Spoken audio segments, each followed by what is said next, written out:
अभी एक आदमी टाइटेनिक को घूमने गए थे, उनका भी पता नहीं चल रहा है। अब पूरा फैमिली के साथ गया था, अरबपति था वो। जहाज का एक प्रोटोकॉल है कि अगर कोई जहाज डूब रहा होता है तो समझिए ध्यान से, इसी साउथहैम्पटन बंदरगाह से 10 अप्रैल 1912 को 10 अप्रैल 1912 को टाइटेनिक जहाज निकली थी। टाइटेनिक जहाज निकली थी। आई ससुरी 14 अप्रैल को जाके डूब गई। 14 अप्रैल को जाके डूब गए। बताइए, एक नए नए जाके डूब गए यहाँ पे जहाज। इसका नाम रखा गया था अनसिंकेबल, जो कभी डूब नहीं सकता है। पहले यात्रा में डूब गया यहाँ पर। रीजन था उसका, समझिए ध्यान से। ये साउथहैम्पटन से निकला, एकदम फर्स्ट क्लास निकल गया था। जब यहां पहुंचा तो ये है आपका बफिन की खाड़ी, यहां से निकली थी लेब्राडोर की ठंडी जलधारा। ये एरिया को बर्फ बना देती है, तो इस एरिया में बहुत ज्यादा बर्फ रहते हैं, बहुत ज्यादा बर्फ। इसे यहां के कैप्टन थे टाइटेनिक के, विलियम मडोक, इन्हें वार्निंग दिया गया था कि बर्फ बहुत ज्यादा है, संभल के चलिएगा। तो जिसने वार्निंग दिया था ना, उनसे इनका स्टूडेंट लाइफ में थोड़ा सा नहीं होता था ईगो पे, अनसिंकेबल, धाए दे लेके चल दिए।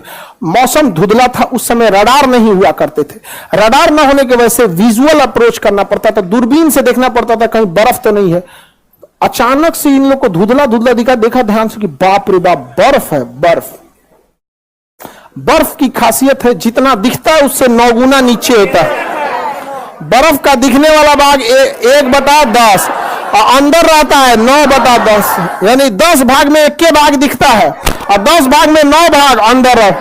अब इनको ससुरा 3 मंजिला इतना बर्फ का चट्टान दिखा, तो 27 मंजिला नीचे होगा। और इस ससुरा तो नहीं, अभी वार्निंग दे रहा है कि टर्न मारो, टर्न टर्न मारो। टर्न मारते मारते मारते कितना इतना बड़ा आते इतना स्पीड में था कि टर्न मारा। और जब वो वार्निंग दिया तो कुछ देर बाद वहां सुना सब, इंजन शांति से घूम रहा था। अनसिंकेबल है हम यहाँ पे। जाके लड़ा, अब पेंदिए फाड़ दिया उसका, पेंदी फाड़ दिया उसका। टाइटेनिक में हो गया सुराख। टाइटेनिक जहाज इतना जल्दी नहीं डूबेगी। कोई पानी वाली जहाज डूबने में कम से कम 7-8 घंटा लगाती है। एगो कटोरा तो नहीं डुबा के देखिए ना टब में, भागेगा इधर उधर। एगो पानी बोतल, एगो 5 लीटर का गैलन खोल दीजिएगा, उसको डुबाइएगा, देखिए जल्दी नहीं डूबेगा। एक आध मिनट तो भी ले लेगा। दिक्कत क्या हुआ, तो डूबने लगा। ये कैप्टन को लग गया, विलियम मडोक को तो गया अनसिंकेबल, गलो अनसिंकेबल गया। उसने कहा कि इवैक्यूएट, खाली कराया जाए। क्या किया जाए, खाली। तो जितने बिजनेस क्लास वाले थे, अमीर लोग, जिनका किराया लाख लाख रुपया था, उनको पहले लाइफ बोट में भरा गया। जिस लाइफ बोट की क्षमता 20 आदमी की थी, उसमें 2 आदमी को भेजा गया। 3 आदमी, अमीरों को दिक्कत ना हो। लेकिन हमेशा याद रखिएगा, रेडी फॉर वर्स्ट कंडीशन। जीवन में सफल होना है तो एक कंडीशन हमेशा याद रखिएगा, कुछ भी काम करने जाइए अपने आप से कहिएगा रेडी फॉर वर्स्ट कंडीशन, सबसे बुरे समय के लिए तैयार रहिए। और हम हिंदुस्तान वाले काहे डूबते हैं, एगो दुकान खोलेगा, कहेगा कि अच्छा खर्चा है 30,000, 50,000 तो आइए जाएगा। अरे यार, तुम अच्छे कंडीशन के लिए रेडी हो, रेडी फॉर वर्स्ट कंडीशन। 30,000 का खर्चा अगर 10,000 भी नहीं आया और ऐसा 6 महीना अटक गया, लॉकडाउन लग गया, व्हाट विल यू डू? समझ में आ गया कि नहीं आ गया? रेडी फॉर वर्स्ट कंडीशन, हमेशा रेडी रहिएगा। इसको लगा कि हम तो आराम आराम से निकालिए देंगे, तब तक टाइटेनिक बीच में से टूट गया। अब तो डूबने की रफ्तार बढ़ गई, अब हो गया अफरा तफरी, अब बोट हो गई कम। शुरुआत में जिसकी बोट की कैपेसिटी थी 20 आदमी की, उसमें भेजा 5 आदमी, 2 आदमी। बाद में वो 20 आदमी वाले पे उतार दिया 50 आदमी, वो डूब गया। अब इतना तेजी से टाइटेनिक डूबने लगा कि लोग लाइफ जैकेट पहन के कूद गए, उसमें भी कोई दिक्कत नहीं होता। बर्फ था, -2 डिग्री टेम्परेचर था, टेम्परेचर ठंडी से मर गया सब। ऐसे पानी में कूद जाते लाइफ जैकेट पहन के तो कोई दिक्कत नहीं था। बड़ी मछलियां ऊपर नहीं आती हैं, बड़ी मछली नीचे अपना तामझाम करते रहते हैं। वो बड़ी मछली ऊपर काहे आने वाली है, ऊपर ज्यादा कूदती है, डॉल्फिन, वेल मछली। तो वेल मछली हम लोग को खाइए नहीं पाएगी, उसका मुंह इतना बड़ा नहीं होता, घोटने वाला मुंह छोटा होता है, ऐसे मुंह बड़ा होता है। जैसे इतना लोग हैं, लोग ना इस लाइन का एक बार में खा जाएगी वो, लेकिन घोट नहीं पाएगी, इतना बड़का मुंह खोलती है घोट। अब हम ही लोग हैं, इतना मुंह में भर लेते हैं, क्या हड़ाक दे घोट पड़ते हैं। भरने का तो भर लिया, नहीं देखते कभी पानी पूरी वाला 3 को घुसा देता मुंह में से। आदमी घूम जाता है, गुस्सा आराम से गिरा दूंगा, नहीं समझ रहे हैं? तो आधा आदमी ठंडा मार दिया, तो कुछ ही आदमी को बचाया जा सका, जबकि सबको बचाया जा सकता था। डूब गया अनसिंकेबल। जहाज का एक प्रोटोकॉल है कि अगर कोई जहाज डूब रहा होता है तो रॉकेट फ्लेयर छोड़ता है, रॉकेट छोड़ता है, मतलब वो सिग्नल है, रात में सिग्नल है, दिन में तो हॉर्न मारता है, और रात में सिग्नल।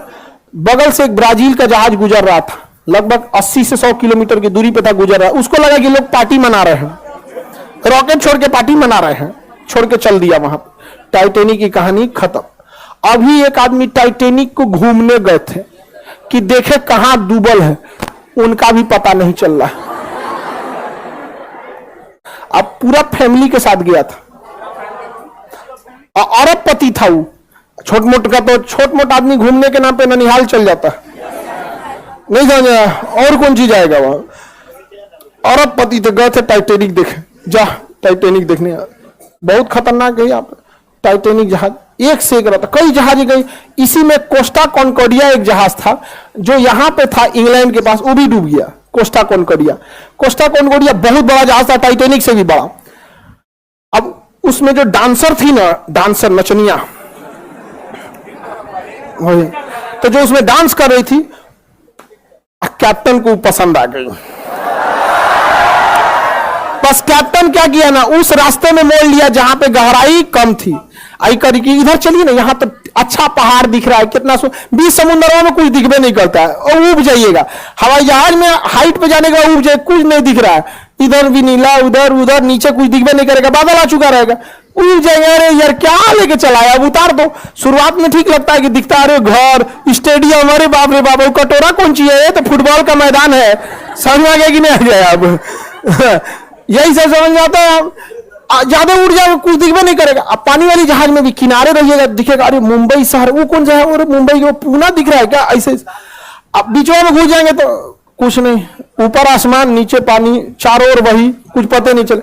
तो उस नचनिया के थोड़ा मोड़ लो मोड़ लो मोड़ लो, तो साइड में ले गया। साइड में गहराई कम होता, ले आके पेदिया लड़ा दिया, अब पेदिया फट गया, जहाज हो गई, पलट गई।